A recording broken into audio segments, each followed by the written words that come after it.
मैं श्री प्रकाश हाजीपुर से आपके समक्ष सुभाष चंद्र बोस के संबंध में कुछ बातें रखना चाहता हूँ। सुभाष चंद्र बोस का जन्म कटक में हुआ था। उनके पिता का नाम जानकी बोस था। उन्होंने कटक में ही अपनी प्रारंभिक शिक्षा प्राप्त की। उनके पिता अपने ज़माने के बहुत ही प्रतिभाशाली अधिवक्ता थे। सुभाष चंद्र बोस ने कलकत्ता विश्वविद्यालय से दर्शन शास्त्र में उच्च अंक प्राप्त करके स्नातक की उपाधि प्राप्त की और उनकी तेज बुद्धि को देखकर उनके पिता ने उन्हें ICS की परीक्षा में बैठने का सुझाव दिया। अपने पिता की इच्छा को पूरा करने के लिए वे 1919 में लंदन चले गए और 1920 की ICS की परीक्षा में सम्मिलित हुए। उस परीक्षा में उन्हें चौथा स्थान प्राप्त हुआ। ICS बनने के बावजूद भी उन्होंने ब्रिटिश गवर्नमेंट के अंदर काम करने से इनकार कर दिया। बहुत सारे लोगों ने उन्हें समझाया, लेकिन उन्होंने कहा कि मैं ब्रिटिश सरकार के अंदर कर्मचारी के रूप में या पदाधिकारी के रूप में कार्य नहीं कर सकता हूँ। उन्होंने अपनी माता को इस संबंध में एक पत्र लिखा और उनसे स्वतंत्रता आंदोलन में भाग लेने की अनुमति मांगी। उनकी माता ने उनके पत्र का जवाब देते हुए लिखा कि मेरे लिए यह गौरव का विषय है कि मेरा पुत्र ICS की परीक्षा में उच्च स्थान प्राप्त करने के बावजूद भी सरकारी नौकरी को त्याग करके देश की स्वतंत्रता आंदोलन में सम्मिलित होना चाहता है। उन्होंने अपने पुत्र को स्वतंत्रता आंदोलन में सम्मिलित होने की अनुमति दे दी। इस प्रकार सुभाष चंद्र बोस ने स्वतंत्रता आंदोलन में भाग लेना शुरू किया। उन्होंने राष्ट्रीय कांग्रेस की सदस्यता प्राप्त की और गांधी जी के बताए रास्ते पर चलने लगे। इस आंदोलन में सम्मिलित होने के फलस्वरूप उन्हें अनेकों बार जेल की यातनाएं भुगतनी पड़ी। उन्हें मांडले जेल में भेज दिया गया, जहां की स्थिति रहन सहन की बहुत ही खराब थी, जिसके कारण उन्हें TB की बीमारी हो गई। और तब अंग्रेज सरकार ने उन्हें जेल से मुक्त कर दिया और घर पर आकर उन्होंने चिकित्सा करवाई और धीरे धीरे उनके स्वास्थ्य में सुधार होने लगा। सुभाष चंद्र बोस ने 1938 के कांग्रेस अधिवेशन में अध्यक्ष पद के लिए चुनाव लड़ा और वे भारतीय राष्ट्रीय कांग्रेस के अध्यक्ष चुने गए। इसके बाद 1939 के भी कांग्रेस अध्यक्ष के चुनाव में उन्होंने भाग लिया और गांधी जी के विरोध के बावजूद भी पट्टाभी सीतारमैया को हराकर वे कांग्रेस के अध्यक्ष चुने गए। लेकिन गांधी जी उनके चुनाव से खुश नहीं थे।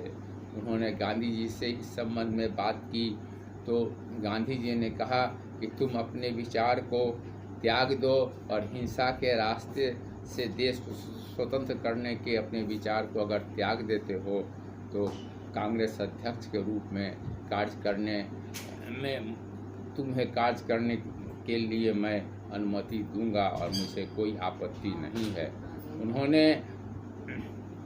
उन्होंने गांधी जी के विचार से असहमति व्यक्त करते हुए कांग्रेस से इस्तीफा दे दिया और अपनी स्वयं की एक राजनीतिक पार्टी का गठन किया, जिसका नाम फॉरवर्ड ब्लॉक था।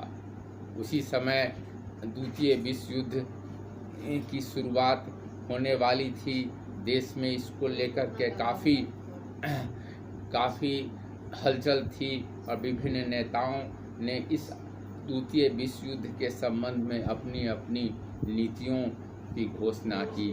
महात्मा गांधी जहां तटस्थ रहना चाहते थे और उनका कहना था कि दुश्मन को भी मुसीबत में मदद करनी चाहिए, वहां सुभाष चंद्र बोस का कहना था कि यह उचित समय है कि अंग्रेज़ों को भारत से मजबूर होकर के बाहर कर देना चाहिए। इसी मतभेद के फलस्वरूप जब अंग्रेज़ों को पता चला कि सुभाष चंद्र बोस उसके विरुद्ध आंदोलन करने वाले हैं, तो उन्होंने उन्हें जेल में बंद कर दिया। उसके बाद उन्होंने अनशन किया, जिसके कारण उनका स्वास्थ्य पुनः गिर गया और अंग्रेज़ों को उन्हें मजबूर होकर के मुक्त करना पड़ा। आम जनता के बीच वह काफ़ी लोकप्रिय थे, इस डर से कि उनकी मृत्यु न कहीं जेल के अंदर हो जाए।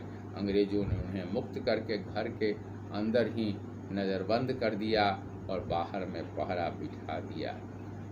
और कुछ दिनों के आराम करने के बाद जब द्वितीय विश्व युद्ध की शुरुआत हो गई, तो सुभाष चंद्र बोस ने कुछ कर गुजरने के नियत से भेष बदल कर अपने भतीजे के सहयोग से घर से निकल पड़े और वे ट्रेन पकड़ करके पेशावर पहुँचे और पेशावर से ही वे पैदल एक स्थानीय व्यक्ति के सहयोग से पैदल ही वे काबुल पहुँचे और काबुल में कुछ दिन रुकने के बाद वे इटली के दूतावास के सहयोग से रूस चले गए और रूस के बाद वे जर्मनी गए। उन्होंने हिटलर से सहयोग मांगा। हिटलर ने कहा कि जर्मनी भारत से काफ़ी दूर है, इसलिए आप जापान से सहयोग लीजिए।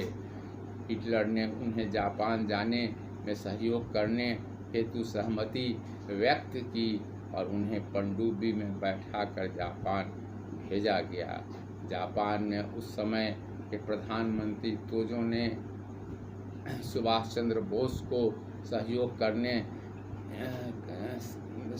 करने का निर्णय लिया और उनका समर्थन किया। उसी समय रास बिहारी बोस, जो ब्रिटिश वायसराय लॉर्ड हार्डिंग के बम कांड में सम्मिलित थे, उसके बाद वे भारत छोड़ करके जापान में जा कर के रहने लगे थे।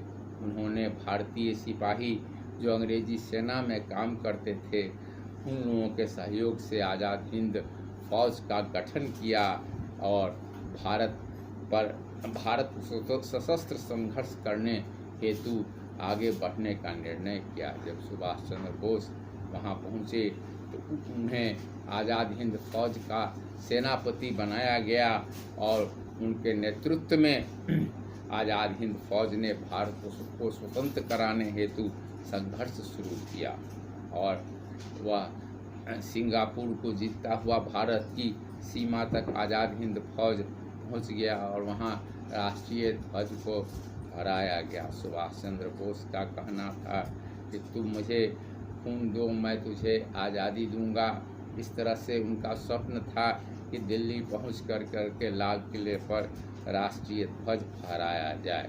लेकिन दुर्भाग्यवश इसी समय द्वितीय विश्व युद्ध में अमेरिका द्वारा जापान पर अणुबम के प्रयोग करने के कारण जापान और मित्र राष्ट्रों की हार हो गई और चूँकि उनको जापान और मित्र राष्ट्रों से सहयोग मिलना बंद हो गया, तो इसी परिस्थिति में उन्होंने भारत में आगे बढ़ने का निर्णय छोड़ दिया।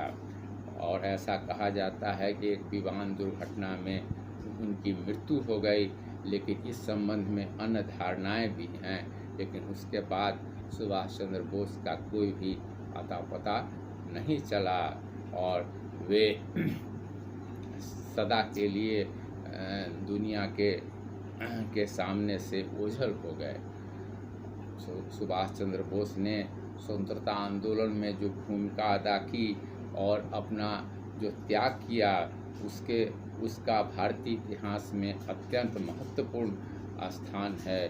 आजकल के राजनीति में त्याग का अभाव है, वैसे समय में सुभाष चंद्र बोस ने ICS जैसे महत्वपूर्ण नौकरी को त्याग करके स्वतंत्रता आंदोलन में भाग लिया और अनेकों कष्ट भोगे और जिसका परिणाम हुआ कि आगे चल करके 15 अगस्त 1947 को देश स्वतंत्र हुआ। भारत के स्वतंत्र कराने में सुभाष चंद्र बोस की भी अहम भूमिका है और उनके कार्यों और त्याग को भारतीय नवयुवकों के समक्ष उचित रूप से पेश करना चाहिए, ताकि वे उनके त्याग को याद रख सकें और आगे आने वाली पीढ़ी को प्रेरणा मिल सके।